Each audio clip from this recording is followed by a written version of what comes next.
Pourquoi perd-on des amis quand on se sépare? Je suis Caroline Teller, votre coach en amour et en développement personnel. J'accompagne particulièrement les femmes qui traversent l'épreuve de la séparation, du divorce, pour les aider vraiment à passer d'une phase de difficulté à l'épanouissement. Si vous ne me connaissez pas encore, abonnez-vous à ma chaîne pour recevoir tous mes contenus et n'hésitez pas à diffuser cette vidéo ou à liker si elle vous a plu. Dans le cadre d'une séparation, malheureusement, c'est constaté par presque tout le monde, c'est un fait reconnu, on peut perdre des amis.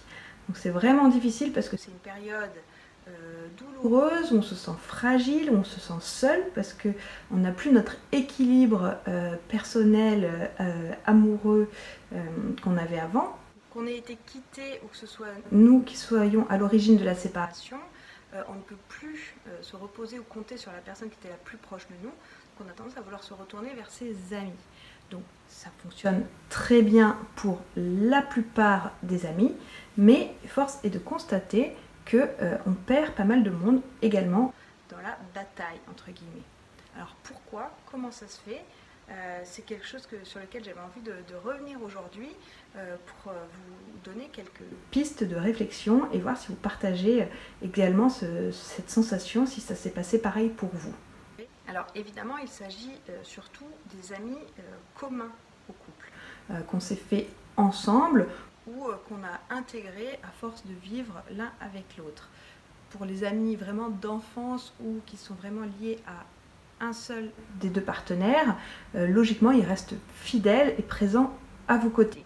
Mais quand votre couple était tellement ancré ou fusionnel que les amis étaient des amis des deux partenaires, premier réflexe de ces amis, c'est plutôt de s'éloigner, prendre un petit peu de distance quand ils se rendent compte que le couple ne va pas très bien.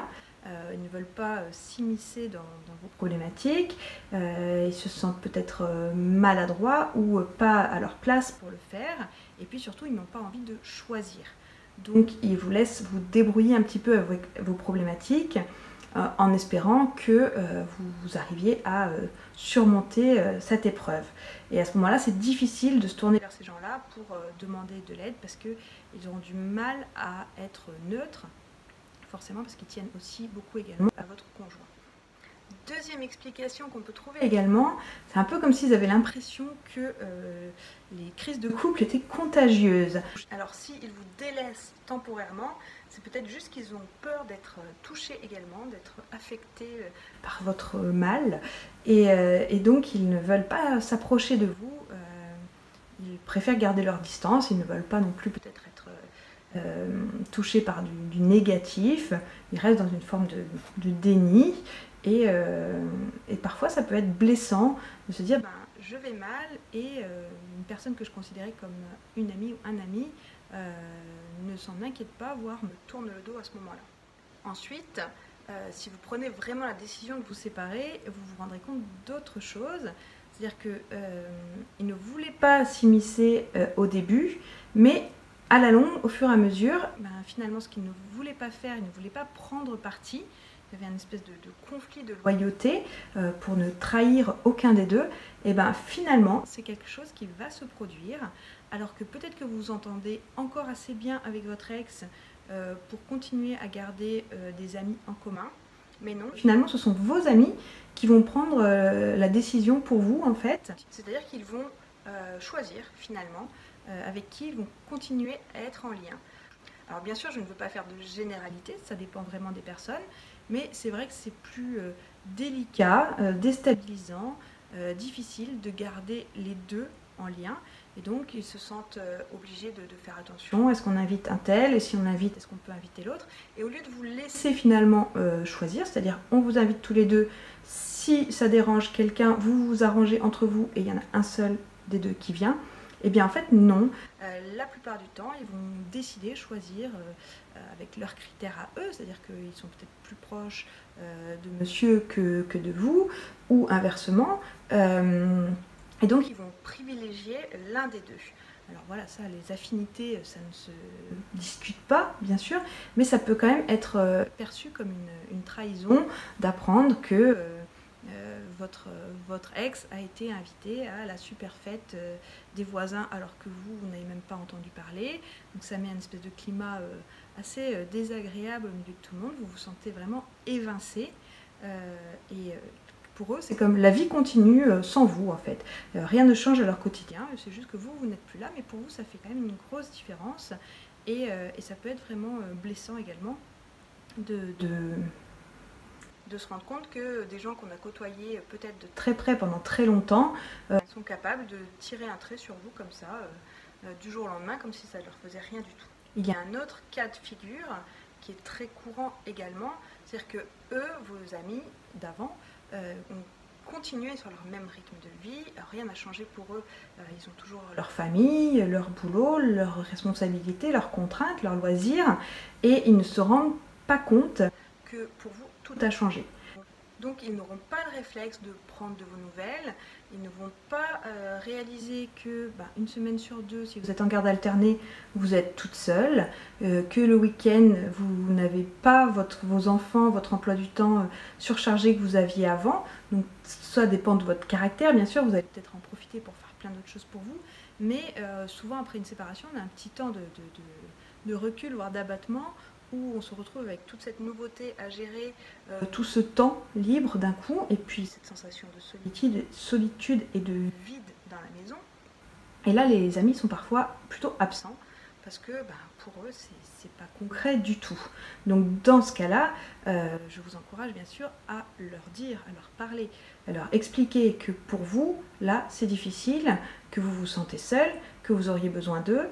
Donc vous pouvez proposer des sorties, mais aussi juste de parler, de passer les voir, peut-être de manger avec eux, même s'ils sont en famille, peu importe. Ils peuvent aussi faire un geste envers vous qui vous retrouvez seul et qui avait peut-être du mal avec cette situation-là.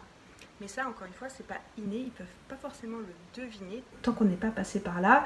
Voilà, je sais que mes clients me disent souvent qu'elles trouvent du réconfort avec des amies qui sont déjà séparées, qui sont vraiment conscientes des difficultés qu'elles traversent, alors que les autres ne réagissent pas du tout pareil et ne se rendent pas compte tout simplement. Donc plutôt qu'attendre que ça vienne tout seul d'eux et peut-être de leur en vouloir de ne pas être présent pour vous, c'est à vous là de faire le pas, d'exprimer, voire de demander. Il n'y a pas de honte et la plupart du temps vous serez très bien reçus, accueillis et les gens s'excuseront même de ne pas avoir pris la mesure de votre situation.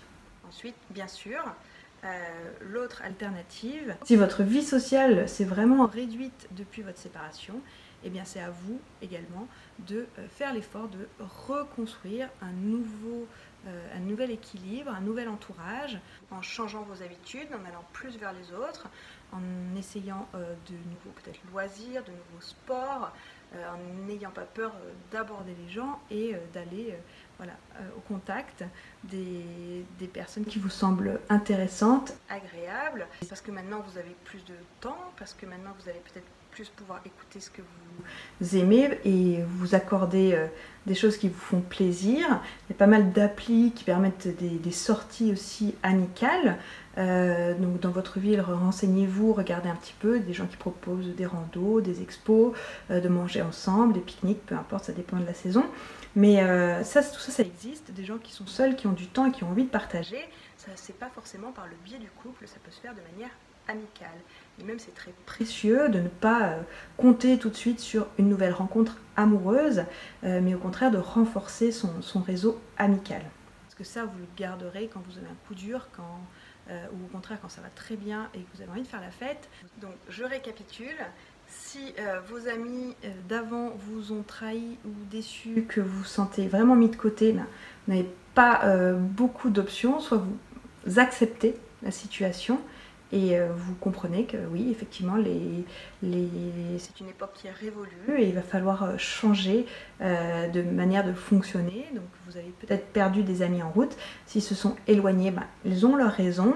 À vous de voir si vous souhaitez rattraper les choses avec eux ou les laisser libres de leur choix finalement. Donc vous pouvez les solliciter pour leur expliquer un petit peu votre situation actuelle et voir s'ils sont réceptifs et si vous pouvez relancer un petit peu le lien avec eux, ou alors sinon il vous reste à vous prendre en main et renouveler vos fréquentations.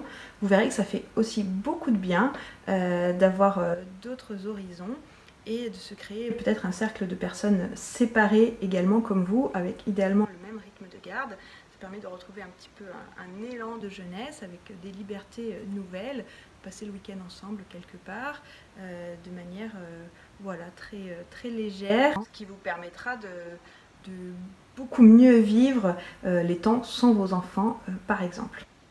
Donc voilà, l'amitié c'est comme l'amour, c'est très fort mais ça s'entretient et ça peut changer, les gens peuvent évoluer différemment. Si vous avez besoin d'un accompagnement, je vous propose un petit appel coup de boost d'une demi-heure où on fait un diagnostic et je vous apporte tout mon soutien, mes secrets pour aller mieux rapidement. Ou alors un accompagnement sur un plus long terme, quelques semaines ou quelques mois selon vos objectifs, qu'on va définir ensemble et qu'on va atteindre progressivement. Dans la description, je vous mets également un lien vers mon petit guide gratuit pour venir en aide au cœur brisé et un formulaire à remplir si vous voulez bien témoigner de votre situation pour créer du contenu pour mon prochain projet en construction. Je vous dis à très vite.